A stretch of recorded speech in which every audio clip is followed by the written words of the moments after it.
The stock market is tanking real fast. Should you panic? Into this video, we're going to address that question. We're going to get you guys prepared. And we're going to look at some of the stocks that I've mentioned in the last video.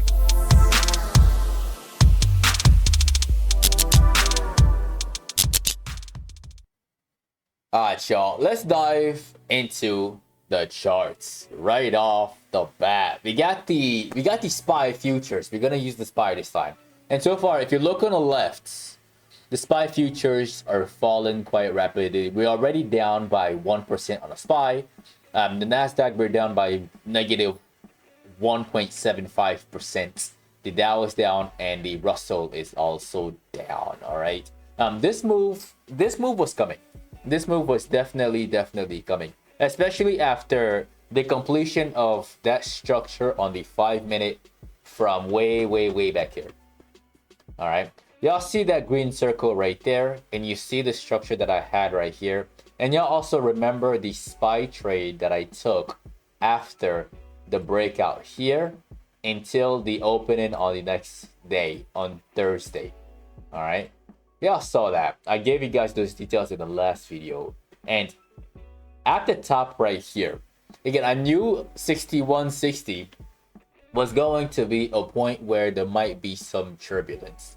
As you can see right there, as soon as I hit 6160, I put out a warning, be careful for pullbacks. And then later on, just everything just started to roll over and roll over. And another concern that I had is the 9 SMA. If you look right here, the price and the 9 SMA are really far apart. And there are also gaps that the SPY has left behind to also be worried about. All right. So back to ThinkorSwim. Right now we're down. How low could it go? I think we're going to go just a little bit below that 9 SMA. Just a little bit below. Like, this is already a level of support, that previous wick from the 6th of January. So this is a level to watch for. Watch how we open, okay? If we open up a little bit higher, like a little bit higher above 60.80 or 60.90, I do expect the flush to at least test 60.60. At least test that red band that I drew right here, all right? Now, you don't want to be, like, if you shorted over the weekend, you don't want to be too greedy and hope for like 6,000, okay? If you see a flash crash in the morning, like maybe a 30-minute or 40-minute drop, just be ready to cover your puts. Be ready to get out, because it is going to bounce.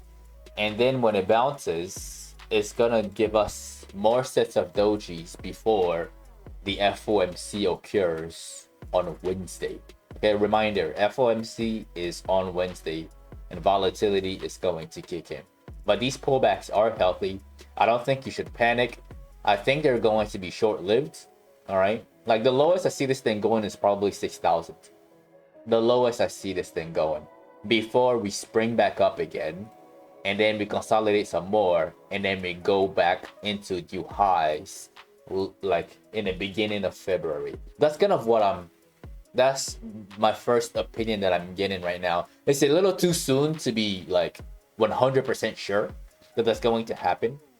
But the main message that I'm trying to tell you guys is not to panic.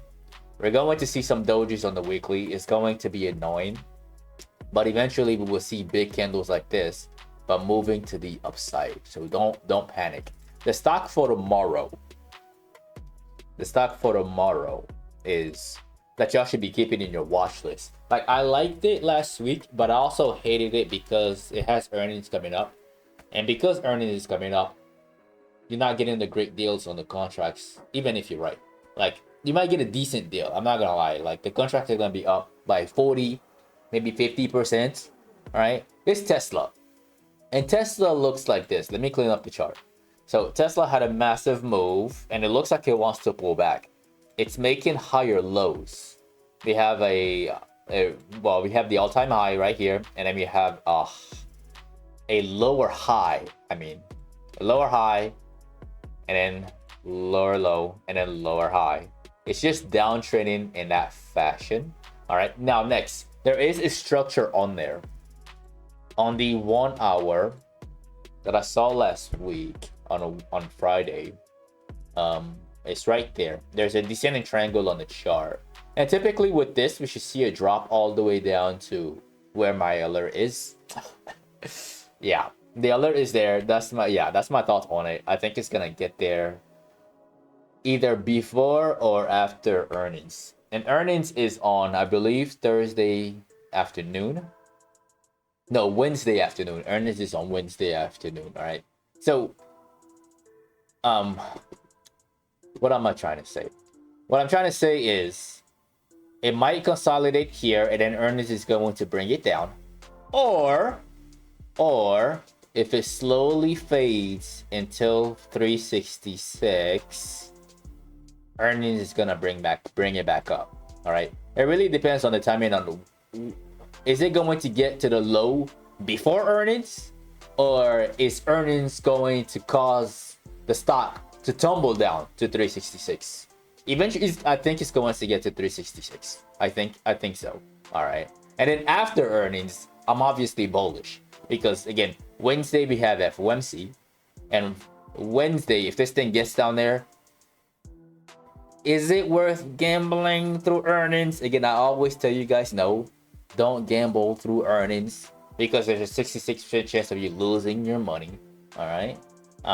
And if this thing has an IV crush, it would be good for everybody who didn't gamble, and we can finally get in long for that rebound. All right. I'm not bearish on Tesla after earnings. I'm not. Okay. I just want to see which scenario happens first. Whether we drop here first and then we go up, or whether it wastes everybody's time and then it drops first before going up. Either way, I think it's going to get in this box right here. This is the sweet spot for a dip buy long. Okay, so definitely keep Tesla. And plus, look. Let's look at the 4 hour. This really makes sense. Yeah, that aligns with the previous level of support. There you go. That kind of like reinforces my point. I didn't see that before, but now I really see it. And yeah, this is the point where you want to be thinking about potentially dip buying. Gambling through earnings is dangerous. Okay, so just if you're shorting this descending triangle, if you saw it on Friday and you shorting, congratulations, you're gonna get paid a little bit. That's good. That's good. All right, but just know that the bottom that I think is for Tesla is around this box right here. It's gonna get interesting on Wednesday for sure. Now let's look at an updates. Yeah, we got some time. And in last week's video, Thursday, I showed you guys AXP. AXP spiked to 345, but in the morning.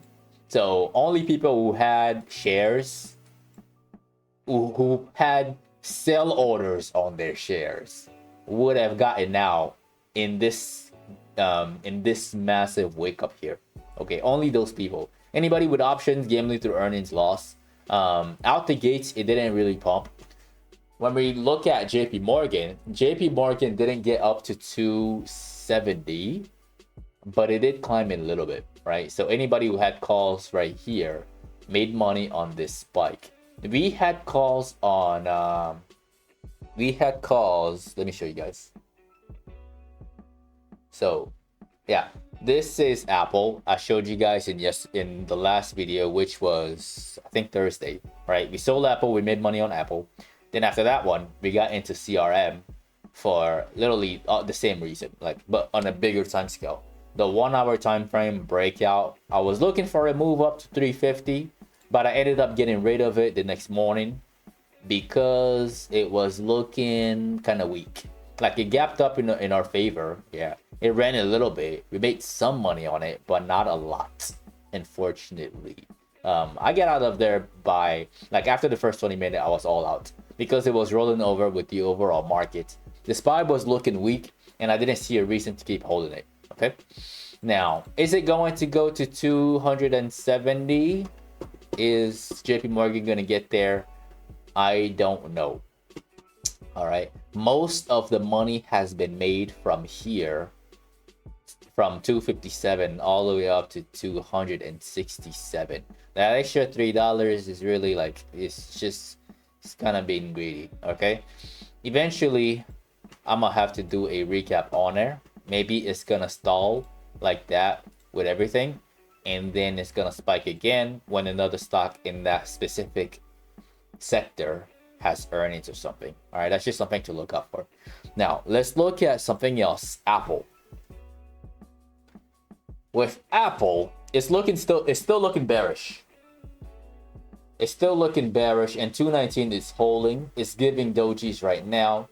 Earnings is on the 30th, which is Thursday afternoon. I'm going to discuss it again on Thursday afternoon for sure. All right, but which direction is it going to go? I don't know. The first thing to be worried about, I'm not saying it's gonna do it. I'm just saying the only thing to really be worried about is that right there would scare me from gambling through earnings long. That right there, because there is a chance that it could get down there. There is a small chance. I'm not saying it will. I'm not trying to scare people to get out of their Apple shares.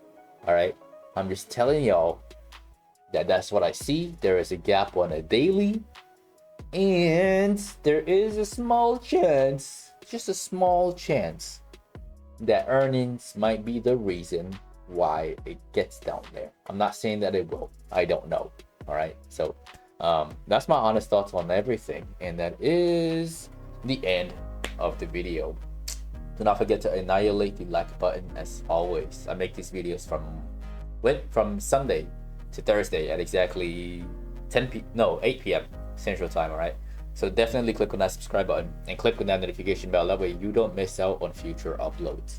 If you'd like to be part of a private Discord community where you can get all of this information in real time as I see them, you can find that as the first link in the description of the video below. All right, don't forget to follow my social media at Paul and Guma and Patternology Lab on Instagram and on X. And lastly, to get some free stocks with Webull, you can use the third link in the description of the video below. Once again, ladies and gentlemen, this is Patternology Lab, where we trade patterns and patterns only. And I will see all of you in tomorrow night's video.